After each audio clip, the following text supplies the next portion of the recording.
नमस्कार, मी स्नेहल चौधरी. आपण पाहत आहात LS मराठी. पाहूयात काही महत्त्वाच्या घडामोडी. पुणे मुंबई दरम्यानची एसटी वाहतूक पुढील आदेशापर्यंत बंद. रस्ता मोकळा होईपर्यंत प्रवासाचं नियोजन करू नये, प्रशासनाचं आवाहन. खेडमध्ये युवक दुचाकीसह गेला पुरात वाहून. खेड तालुक्यात दुर्दैवी घटना. बचाव पथके घटनास्थळी दाखल, शोध मोहीम सुरू.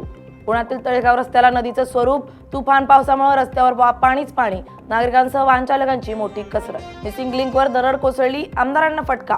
विधानसभेच्या अधिवेशनाला मुंबईसाठी निघालेले आमदार पुण्यात परतले. प्रकाशात सारंगखेडा बॅरेजमधून तापी नदीत पाण्याचा विसर्ग होण्याची शक्यता. नदीकाठच्या नागरिकांना सतर्कतेचा इशारा.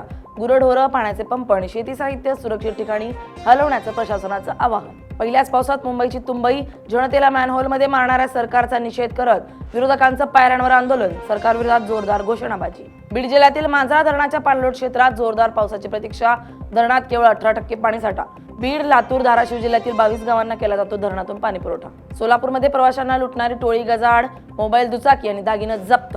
ग्रामीण पोलिसांची 12 तासात धडक कारवाई. वाशिमच्या काटेपूर्णा अभयारण्यात कुरण विकासाला वेग.